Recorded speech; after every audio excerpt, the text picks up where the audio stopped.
Welcome. I'm so glad to be back with you. Every story you're about to hear is real, terrifying, and sent in by listeners just like you. So, turn off the lights, wrap yourself in a blanket, grab some snacks. You're in for a night of true horror. Before we dive in, don't forget to subscribe to the channel and leave a like. It truly helps and inspires us to bring you even more chilling tales. Are you ready? Then settle in, because it's time for the long-awaited scary stories for a rainy evening.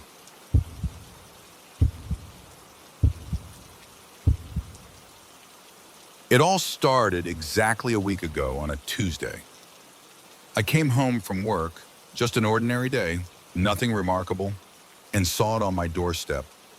A small box about the size of a thick novel, maybe slightly wider, wrapped in plain brown paper from a roll, sealed meticulously with clear tape, as if someone desperately didn't want it to open by accident.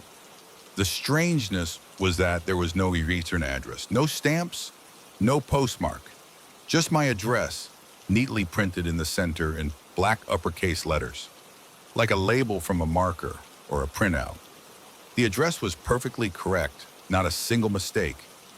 First thought, maybe a neighbor dropped something off, or a courier delivered directly without going through the mail. But I wasn't expecting anything. The box wasn't especially heavy, but it felt solid. I gave it a slight shake. Nothing rattled. I brought the package inside, placed it on the kitchen counter, and stared at it for a while. An anonymous package raises certain alarms, you understand? Especially these days. It didn't tick, didn't look suspicious in the classic sense, just faceless, unnervingly blank. I considered opening it right away, but something held me back. A flicker of caution, or maybe just exhaustion from work. I wanted to relax. I left the box on the counter and nearly forgot about it for the rest of the evening. The next day, Wednesday, another one arrived. Exactly the same. Same brown paper, same careful taping, same typed label with my address. No return info, no stamps, just lying on my porch when I got home. 2 packages. Now that's a pattern. This wasn't someone else's order or a kind neighbor. This was deliberate. I felt a twinge of unease. The box seemed identical to the first. Same C's, same weight, same eerie silence inside. I put it beside the first one. 2 identical twins. My mind raced. A marketing stunt? Someone's joke? I asked nearby neighbors if they had seen anyone. Mrs. Langston, who notices everything, said she hadn't. I even called the post office, described the boxes, and asked if they offered such delivery services. The clerk brushed me off. If there were no postal marks, it wasn't their concern. Maybe a courier, maybe anyone, he muttered, suggesting I call the non-emergency police line if I was worried. Thursday, 3rd package, now 3 set on my counter. My anxiety deepened. This wasn't funny anymore. This was intrusion. Someone knew where I lived and was methodically leaving these silent, nameless things. I called the non-emergency line. Tried to sound calm. I know this sounds trivial, but for 3 days straight, I've received identical packages with no sender. It's unsettling. The officer asked if there were any threats or if anyone had threatened me. I said no, they just existed. She suggested it might be a silly prank or strange promotional mail. You can choose not to accept them, she offered, like I had a say when they were simply left. Or throw them out if they scare you. Until there's a direct threat, sir, we can do very little. Helpful. Very. Friday. 4th box. Knot in my stomach. I didn't even want to touch it at first, nudged it with my foot, then reluctantly picked it up. Still the same. The pile on the counter grew. It felt like they were watching me Saturday. 5th, I felt under siege, slept poorly. Every creak in the house made me jump, watched the windows hoping to catch the deliverer. On Friday, I stayed up late in the dark living room watching the porch, but must have dozed off. By Saturday morning, the package was already lying with the newspaper. Sunday, 6th. Ruined the weekend. Hardly left the house, constantly staring at the 6 boxes. They pressed down with silent presence. Passing by, I couldn't help glancing. What was inside? Why me? Questions spun endlessly. Thought about taking them to the station and slamming them on the desk, but what would that accomplish? The police already said they couldn't help. Open them? Of course I considered it. Curiosity burned, but fear held me back. What if it was something terrible? The unknown tormented, but knowledge could be worse. Sleep deprivation and paranoia painted grim possibilities. And then yesterday, Monday, came the 7th package. I saw it from the window while making coffee, hands shaking. 7 days, a full week. That number felt meaningful, ominous, like an ultimatum, like the countdown had ended. Yesterday, I didn't go to work. Told them I was sick. Couldn't focus anyway. All day wandered the house, staring at the 7 boxes lined up like eerie brown bricks. The kitchen felt smaller, the air thicker. I realized this couldn't continue. I needed to know. The uncertainty was eating me alive. I decided last night when it got late and quiet outside, I'd open them, all of them. The hours dragged endlessly. I tried distracting myself with TV, books, but my eyes kept returning to the boxes, as if they hummed with quiet, waiting energy, or maybe it was my own head humming. Finally, around midnight, patience snapped. The house was deathly quiet, only the frantic thump of my heart. I walked into the kitchen, 7 packages, waited. Deep breath, box cutter in hand. I took the first, the one from Tuesday. Palms sweaty, the tape was thick, layered. Took effort to cut cleanly. Carefully unwrapped the paper like diffusing a bomb. Inside was a simple white envelope with no seals or addresses. Heart pounding. I lifted the flap, pulled out the contents. 1 sheet of regular white A4 paper. On it, a drawing, a child's drawing, or so it looked. Black crayon or thick marker. Crude, simplistic. A house, 2 windows, a door, triangular roof, simple. But it was my house, unmistakably. Shape, window placement, even the slightly crooked gutter I keep meaning to fix. My house. To the left, almost at the edge of the page, stood a stick figure. Circle head, stick body, 2 stick arms, 2 legs. In 1 stick hand, another line with a red blot at the end. A knife, bloody knife. Above the drawing, at the top of the page, in rough black letters, Day 1. Cold crept into me. Day 1. That was last Tuesday's package. My house. Stick figure with a knife, far to the left. What did it mean? I caught my breath and grabbed the 2nd box, Wednesday. Fingers trembling, cut it open, pulled out the same envelope, same paper, new drawing, same house, same stick figure with a knife, but now closer to the house. Not much, but noticeably, and no longer at the very edge, but a few inches rightward. Labeled Day 2.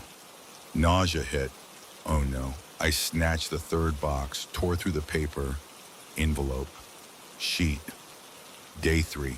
The figure even closer. Now a third of the way toward the house.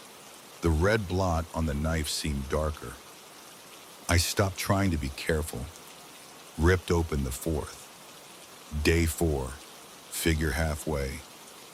Its empty circle head seemed to stare directly at the door, my door. Breath became ragged, uneven. I heard myself whimper. This couldn't be real. A cruel joke, but 7 packages, 7 days, 5th box. Day 5, stick figure practically at the porch steps. The knife looked larger, or maybe my fear made it bigger, shaking uncontrollably, hands slippery with sweat. Sixth box Sunday, tore it open without ceremony. Day 6, the figure nearly at the doorstep, approaching, red blot smeared in a grotesque smear. Only one left. Monday, day 7, I froze. Part of me, screaming in terror, didn't want to see. Wanted to burn them all, pretend this never happened. But I had to know the end of this horrifying storyboard.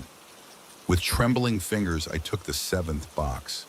It felt colder, heavier, though I knew it was the illusion of fear. Cut it open, pulled out the envelope, extracted the sheet. Day 7, drawing my house, and the figure, it wasn't just close. It was right at the door. Its stick arm raised, the one with the bloodied knife. Pose could be mistaken for knocking. Or swinging, circle head slightly tilted. I stared. Ice spread through my veins. The silence in the kitchen was absolute, except for the thunder in my ears. Knock, knock, knock. I gasped. Not loud, just a stifled whimper escaping involuntarily. The sound came from the actual door. 3 distinct, heavy knocks. Heart leapt to my throat. I recoiled, knocking over a glass. It shattered too loudly. The drawings. The figure at the door on day 7. And now this. Who's there? I rasped. Didn't expect an answer. Didn't want one. Silence. For a moment, I thought I imagined it. Stress, terrifying drawings. Then it came again. Not a voice, not another knock. This time it was tapping. Tap, tap, tap. Tap, tap. Tap, tap, tap. Soft, almost gentle, like nails on wood. But the rhythm, melody, distorted, skeletal lullaby. Slow, deliberate, frighteningly patient. Each tap echoed in the house, in me. I froze. All horror cliches, all primal fears, suddenly real. The drawings were a countdown, a warning, and the clock had just struck 0. The tapping continued, soft, sinister. Tap, tap, tap. Tap, tap. Tap, tap, tap. Again and again. Finally, adrenaline jolted me awake.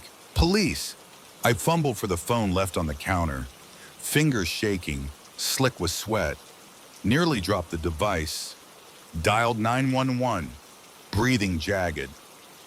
911, what is your emergency? The operator's calm, professional voice sharply contrasted with my chaos. Someone at my door, I stammered, trying to get in. I think they're dangerous. Okay, sir, your address? I dictated it, glancing at the hallway entrance in the drawings on the counter. Day 7 mocked me. Is the person still there, sir? Yes, I can hear them. They're tapping like a melody. My voice shook. Please hurry. I've been getting packages. They showed this. Sir, stay on the line. Are you in a safe place? Can you lock yourself in? I'm in the kitchen. The door locked, but what if locks meant nothing? What if the figure didn't follow normal rules? The tapping stopped. Silence became worse. Thick. Waiting. Sir, are you still there? The operator asked. Yes, the tapping stopped. Barely audible. Officers are en route. Should arrive in about 5 minutes. Can you see the door? No, not directly. House layout, kitchen in the back. But I won't go near it. The operator tried calming me, asking questions, but my focus drifted. Every shadow moved. Every sound, footsteps, a breath. Those 5 minutes became the longest of my life. I clutched the phone, staring at the drawings, at the march of inevitability. So methodical, so patient. Finally, I heard sirens, growing louder. Relief nearly buckled my knees. Flashing blue and red lights. Doors slammed. Voices sounded, loud, confident knock. Police, open up! This time I nearly shouted with joy. Shaky hands unlatched the locks and swung the door wide. Two officers, serious faces, hands near holsters. "Are you okay, sir?" one asked, scanning the house. "I think, yes, he was here." The knocking, the tapping, the packages. I babbled, letting them inside. We went to the kitchen. I rambled through the week-long tale, the decision to open, the horrifying drawings. Pointed to the 7 sheets. Officers exchanged glances. The older one, with tired eyes, studied day 1, then day 7, expression unreadable. The younger checked downstairs windows and the back door. "Everything locked. No signs of forced entry," he reported. The older looked at me. "Sir, when we arrived, no one was at your door. We checked the perimeter." "But I heard it." My voice cracked. "The knock, the lullaby. It was real." "We understand your concern," he replied neutrally. "The drawings are disturbing." I agree. Possibly a cruel prank. "Prank? This isn't a joke. That creature was at my door." "There's a street camera on the corner," the younger added. "Sometimes captures your house. We'll check the footage." A thin spark of hope. "Yes, please. You'll see." They requested the footage. We waited. The kitchen felt icy again, adrenaline fading, leaving exhaustion. The older asked questions. Enemies, conflicts? None. Quiet life used to be. About 20 minutes later, the radio crackled. The younger listened, glanced at me and his partner. Expression odd, part pity, part doubt. "Well?" "Mawag Mashal?" I asked. He cleared his throat. Dispatcher reviewed the footage. "No one, sir. No one approached or left. The street was empty at the time of your call." The words hit like a punch. No one. No one on camera. But I heard it. The knock, the tapping. It was real. I know it. Officers remained sympathetic but detached. Suggested stress and scary drawings may have played tricks on my imagination. One gently advised seeing a doctor. They documented the drawings, took a statement, would file a harassment report, but without a suspect, without evidence, not much could be done. Reassured I was safe. Even did an extra patrol. I locked the door behind them, clicks bringing no comfort. Safe. They said I was safe, but I felt exposed, vulnerable. If no one was there, what did I hear? What haunts me? I gathered the 7 drawings, couldn't throw them out. Proof, even if only to me. Folded them into envelopes, rewrapped in paper, stored in a drawer, as if hiding them meant escape from the truth. Didn't sleep a minute last night. Sat in the living room in darkness, listening. Every creak, every sigh of the house was a prelude to that knock, to the tapping, but it didn't come. Until tonight. Now, just past midnight. Same time I opened the boxes. Same time the knocking began. Happening again. As I type this, I hear it. Knock, knock, knock from the door. Clear, just like yesterday. Sharper perhaps, more deliberate. Heart races like a trapped bird. I shouted, "Who's there?" Just as I did yesterday. Voice weak, trembling. No reply, only silence for a moment. Then tap, tap, tap, tap, tap, tap, tap, tap. The lullaby. Back. Gentle nails on wood, eerie rhythm. If I call the police again, they'll find no one. Cameras will show nothing. They'll think I've lost it. Maybe I have. But this tapping, it's real. I hear it now. Soft, insistent. Doesn't demand entry. Just exists. Reminds. The stick figure from day 7 might not physically stand on the porch, but something does. Something summoned by those drawings, or sent them. I don't know what to do. Trapped in my own house, terrorized by a sound no one but me confirms.